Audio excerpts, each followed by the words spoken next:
गुजरात में मंत्री और फिर मुख्यमंत्री रहते हुए आनंदीबेन पटेल ने कृषि से संबंधित अनेक उल्लेखनीय सुधार किए। वो अपने को किसान की बेटी बताती भी हैं और इस रूप में उनको निश्चित रूप से कृषि के संबंध में व्यापक जानकारी भी है। अब उत्तर प्रदेश के राज्यपाल के रूप में भी वो समय समय पर किसानों को आय उनकी बढ़ाने का और लागत कम करने, अधिक मुनाफे के संबंध में अनेक उपयोगी सुझाव देती रहती हैं। इस क्रम में राज्यपाल ने किसानों को एक बार फिर से वही एक उल्लेखनीय और उपयोगी सुझाव दिए हैं। उन्होंने कहा कि एक समृद्ध किसान का जो सपना है वो साकार हो सकता है, जो अनेक जो प्रयास चल रहे हैं कृषि की आय बढ़ाने में, लागत को कम करने में, उनका अनुसरण करके किसान इस सपने को साकार भी कर सकते हैं। आनंदीबेन पटेल ने कहा कि केमिकल का प्रयोग कम हो, इस संबंध में पहले भी ये विचार व्यक्त करती रही थी। जैविक कृषि और प्राकृतिक कृषि को प्रोत्साहन देने का आह्वान करती रही हैं और इसके साथ ही नवीनतम जो सिंचाई विधि है, खासतौर पर नरेंद्र मोदी ने जो कहा था कि पानी की जितनी आवश्यकता हो उतनी ही प्रयोग किया जाए। मृदा परीक्षण इससे संबंधित था कि खाद भी उतनी दी जाए, पानी भी उतना दिया जाए जितनी आवश्यकता है, तो इससे भी उत्पादन भी बढ़ सकता है और कृषि लागत भी कम हो सकती है। इस संबंध में राज्यपाल ने उसका उल्लेख किया।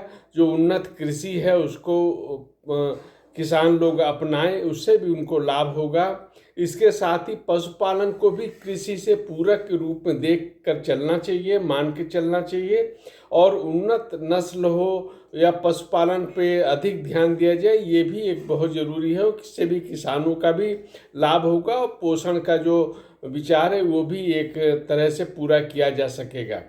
एक सुझाव राज्यपाल ने दिया कि 50-50 किसानों के समूह बनाकर उनको कृषि विविधीकरण के संबंध में जानकारी दी जाए, जिससे वो कृषि आय उनकी बढ़ेगी।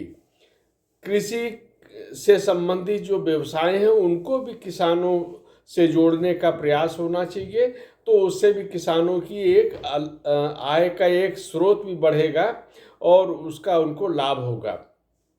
आनंदीबेन पटेल ने सरदार वल्लभ भाई पटेल कृषि एवं प्रौद्योगिकी विश्वविद्यालय मेरठ में कृषि विविधीकरण से पोषण सुरक्षा इस विषय पर आयोजित किसान मेले का और कृषि उद्योग प्रदर्शनी का शुभारंभ किया।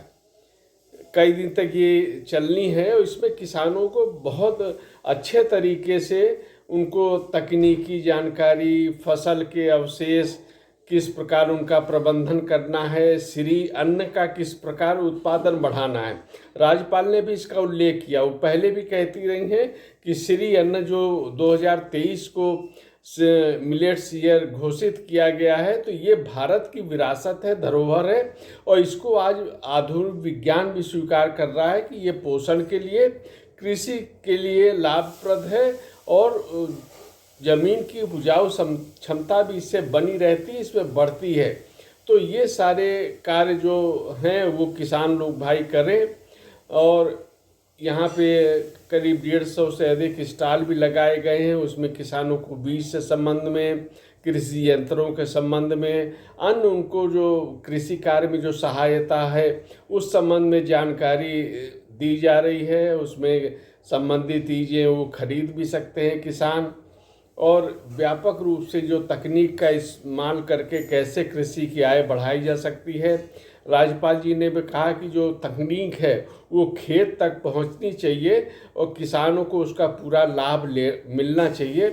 इस प्रकार जो एक ये प्रदर्शनी है मेरठ में है, लेकिन व्यापक रूप से इसका जो किसानों को लाभ होना है वो एक बड़ा महत्वपूर्ण है और ये पूरे प्रदेश के लिए एक उपयोगी मेला है और साथ में जो प्रदर्शनी है ये सब उनके लाभ के लिए है और किसानों को इसका लाभ उठाना भी चाहिए। उससे उनकी कृषि आय बढ़ सकती है और सरकार का भी यही लक्ष्य है। निरंतर इस दिशा में सरकार प्रयास कर भी रही है।